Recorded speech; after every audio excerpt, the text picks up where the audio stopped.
Welcome back to the channel, you guys. First of all, I just want to say thank you so much. Y'all showed a lot of love on my Jaleva deck tech, and I just want to say thanks, you guys. That was really nice. This week, we're doing a commander that's definitely newer than Jaleva, but in the grand scheme of things, it's been over a year since she's been released. So that's like 15 Magic sets ago, so I think she's considered old news. Plus, the new Conjuring movie just came out, and I'd seen that, and it inspired me to finally make the deck tech for Miss Arabella Abandoned Doll. Now, I've been playing Commander basically since the dawn of this dang format, and I've never made a Boros Commander, because I've never really liked Boros. I don't want to do it. But once Duskmourn came out and Arabella was revealed, I felt the siren's call, and I answered, and honestly, this Arabella deck is a lot of fun. It packs a huge punch, and to be honest, I have a hard time determining whether this is a bracket 3 or bracket 4 deck. It can come out of the gate really hard and kill everybody very quickly, but it can be a little fragile, so it's definitely got its drawbacks. Curious to hear what you think, so let me know what you would play it in once you see the deck tech, and let's get into it. Now let's kick things off by going over Arabella Abandoned Doll herself. For a red and a white, we get a 1/3 legendary artifact creature toy that reads, whenever Arabella Abandoned Doll attacks, it deals X damage to each opponent and you gain X life, where X is the number of creatures you control with power 2 or less. Now what's important to notice off this card immediately is it's an attack trigger and it's Arabella doing damage. So we are going to be abusing that big time, baby. We want to be giving Arabella abilities like lifelink, and we want to be giving her damage amplification because we are going to be swinging life totals left and right in this deck, and it is going to be so much fun. Obviously though, Arabella's going to need a small army to back her up, so now that we know what she's getting up to, let's see what's supporting her. Now we're going to start things off with our creatures. In total, we have 27 present in the deck, with the vast majority of them being power 2 or less. However, we are definitely going to be backing her up with some strong powered creatures. So let's start with those first. Ancient Gold Dragon and Overlord of the Mistmoors are two of our big boy beaters in the deck, with both of them being able to create armies of tokens for us to reward Arabella with her attack trigger. Overlord of the Mistmoors has the ability to be snuck into play with the Impending for 2 and 2 white, and reads, when it enters or attacks, create 2 2/1 white insect creature tokens with flying. While Ancient Gold Dragon is a 7 mana 7/10 flyer that reads, when it deals combat damage to a player, we'll roll a d20. Then we create a number of 1/1 blue fairy dragon creature tokens with flying equal to the result. Both of these give us token flyers that are small enough to trigger Arabella, and that is about the best thing in the deck that we could possibly have. Now, other creatures we have over the Arabella threshold include some gods like Erois, god of victory, Perforus, god of the forge, and my personal favorite in the deck, Ohertok, deepest foundation. Each of these gods serves a specific role. Let's start with Erois. A 4 mana 7/4 indestructible legendary enchantment creature, Erois has the devotion clause that he's not a creature unless we have devotion of 7 equal to red and white. He gives our creatures menace and prevents all damage that would be dealt to attacking creatures we control. Erois is great in this deck because he allows Arabella to attack safely, and that's really all we need. We need this attack trigger to go off frequently and safely, and our opponents are not going to want to keep letting that happen. Erois allows that. Perforus, god of the forge, will reward us for playing our tokens by giving damage across the board. With a devotion clause of 5 red, he reads, when another creature enters the battlefield under our control, he will do 2 damage to each opponent. Perforus is an iconic god card. I don't think anybody needs to be told why this one is strong. And then lastly, Ohertok, which is, as I said, my personal favorite of the gods. For 6 mana, we have a 6/6 vigilance that reads, whenever 1 or more tokens that are creatures would be created under our control, 3 times that many of those tokens are created instead. Ohertok is insane. Obviously, Ancient Gold Dragon and the Overlord are ways that we're making tokens, but we have plenty more of other ways to make creature tokens that Ohertok rewards us for. Now, in order to make sure Ohertok is packing a punch instead of just being a kind of win more card, it's important that our deck is filled with consistent and free ways to make tokens, specifically creature tokens. 6 and 7 mana is going to be a bit hard for our deck to reach, so once we reach it, we're more than likely tapping out, meaning to make most of Ohairtalk's effect, we need to have ways to make tokens already in play. Let's get into those ways. Charismatic Conqueror is a powerful tax effect that can reward us with 1/1 lifelinkers if our opponents aren't careful. Loyal Apprentice rewards us for having our commander in play by making 1/1 Thopters on our combat. Adeline, Resplendent Cathar, and Anim Pakal are arguably two of our most powerful token creators. As Adeline reads, for 3 mana, we get a Vigilance creature, Human Knight, whose power is equal to the number of creatures we control. When we attack, for each opponent, we create a 1/1 human creature token that's tapped and attacking a player or planeswalker they control.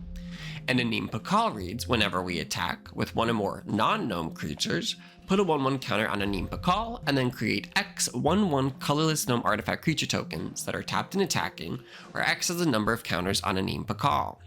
What's great is that these are all attack triggers, just like Arabella, which means we can attack, have our Anim Pakal and Adeline triggers resolve first, and then resolve Arabella's for maximum damage. Plus, Legion War Boss and Siege Gang Lieutenant will continuously pump out goblins for us to widen our board state and really be amplified under the Ohairtalk triplification. Lastly, we have Siege Gang Commander, which when he enters, creates 3 1/1 red goblin creature tokens and has the ability to fling some of our goblin tokens at targets we want to take out. Now obviously, as you can tell, making creature tokens is quite important in this deck. Getting it, it's not clocking to you. It's not clocking to you that I'm standing on business, is it? It allows us to go wide, and it pumps up Arabella's numbers. However, we definitely have creatures in the deck dedicated to doing more than just making creature tokens, so let's get into those. Esper Sentinel and Mother of Runes fill out our 1 mana slots with 2 important effects, protection and card draw. Deep Gnome Terramancer is a 2 mana 2/2 with flash that allows us to get planes as our opponents ramp. Ornithopter of Paradise is a cute little mana dork that can also sit on our board to amplify Arabella's attack trigger. And our most important 2-drop is likely Razorkin Needlehead. For a red and a red, we get a 2/2 with first strike on our turn. Whenever an opponent draws our card, Razorkin Needlehead deals 1 damage to them. This is basically Red's version of Orcish Bowmasters. This card is very important, very powerful, and hey, I even included it in the thumbnail. Selfless Spirit offers us board state protection while also, as I said, amplifying Arabella's numbers. Imperial Recruiter allows us to search our library for any creature with power 2 or less and put it straight into our hand. And as you might be able to tell, that's the vast majority of cards in this deck. And arguably, the card we're going to be fetching with that the most is Delny Streetwise Lookout, who contends for the best card in the deck. For 2 and a white, we have a 2/2 legendary creature Human Scout that reads creatures we control with power 2 or less can't be blocked by creatures with power 3 or greater. If an ability of a creature you control with power 2 or less triggers, that ability triggers an additional time. This means Arabella is going to be swinging and getting 2 attack triggers. This is basically lethal if we are able to get our board as wide as we want it. And even if we're not able to get super wide, if we already gotten a few attack triggers on them and then we just have 5 or 6 creatures in play, this can absolutely threaten lethal. Supporting Downey, we also have Lauren of the Third Path that offers spot removal and card draw, and Blade Historian is a 4 mana 2/3 that offers our attacking creatures double strike, making our small army of 1/1s and 2/2s potentially even more lethal. Now I do want to take a moment to highlight the Master of Ceremonies. While he's slightly too big to be included in Arabella's attack trigger, I do feel this creature is cool, powerful, and a baddie, to be honest. For 3 and a white, you get a 3/4 that at the beginning of your upkeep, each opponent chooses money, friends, or secrets. For each player who chose money, you and that player make a treasure token. For each player who chose friends, you and that player make a 1/1. And for each player who chose secrets, you and that player each draw a card. Now in a lot of decks, I find people will choose to just give you a 1/1 because they feel that that might be the weakest option. However, in Arabella, that is not the case. People are actively terrified to give us 1/1s, so it gives us even better chance of getting ramp or draw, which is exactly what we want. Solemn Simulacrum is an obvious include for ramp draw and being under the 2 power threshold, and I want to take a moment to point out Sulfim, Mayhem Dominus, a 5/4 for 4 mana that reads if a source we control would deal non-combat damage to an opponent or a permanent an opponent controls, it deals double damage to that permanent or player instead. This includes Arabella's attack trigger, and that's the only reason it's in here, to be honest. While it does also duplicate things like Razorkin Needlehead's damage and a few other pingers, it's an absolute monster with Arabella's attack trigger. Lastly, rounding out our creatures is a Stuffy Doll. Admittedly, this is a flavor include, and it does meet the threshold of an Arabella attack trigger. I just think it's cute to have 2 evil dolls, okay? Sue me.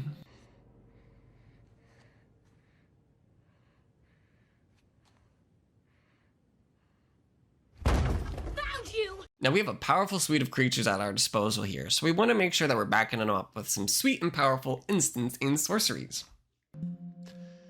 4th Eolingus is potentially one of my favorite cards in the deck. That reads for a white, a red, and X, we can create X 2/2 red human knight creature tokens with trample and haste. Whenever one or more creatures we control deal combat damage to one or more players this turn, we become the monarch. This potentially replaces itself, gives us a huge board state that can attack, and can also boost Arabella's attack trigger. Crazy! And they're creature tokens, so if we have that good sweet O'Hare talk out, this is a game ender. Dismantling Wave is a slept on removal spell that allows us to pay 3 and for each opponent destroy up to 1 target artifact or enchantment that player controls. While we do have the ability to cycle it, it is admittedly not going to be common that we're able to do that. The Battle of Bywater and Dusk/Dawn allow us to do board wipes that mostly leave ours intact, with Dawn even giving us the ability to return all creatures with power 2 or less from our graveyard to hand later in the game. Tempt with Bunnies is a adorable card. However, if we don't play this early, it's very unlikely to do anything, as it reads draw a card and create a 1/1 white rabbit creature token. Then each opponent may draw a card and create a 1/1 rabbit creature token. For each opponent who does, we do it again. Now, early game, our opponents are likely to be caught off guard and be tempted with the bunnies. However, if we've already started to swing some big damage, no one is going to give us rabbits and draw. So make sure you keep that in mind when playing Tempt with Bunnies. Increasing Devotion is a 5 mana sorcery that allows us to make 5 1/1 creature tokens, and if we flashed it back, we make 10 instead. I like Increasing Devotion because it's a card that we can dump to a Faithless Looting effect and then still get use later if we have extra treasures or no cards in hand. One of the most unique and powerful sorceries in the deck is Season of the Boros. For 3 and 2 white, we have a sorcery that lets us choose 5 paw prints worth of modes, and we may choose the same mode more than once, and every mode on this is a banger for this deck. For 1 paw, we make a 1/1 white rabbit. For 2 paws, we exile a target non-land permanent and its controller draws a card. And for 3 paws, we can return target permanent card with mana value 3 or less from our graveyard to the battlefield with an indestructible counter on it. Season of the Boros is extremely flexible. It can just be an Increasing Devotion, it can be a good chunk of removal, and if our commander's in the graveyard, this baby returns it with Indestructible.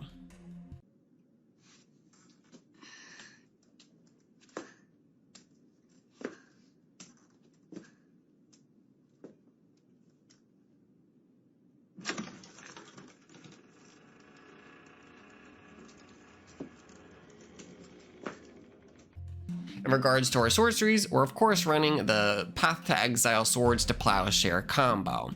However, we're also running Grand Crescendo, an instant that allows us to protect our board state while also widening our board state.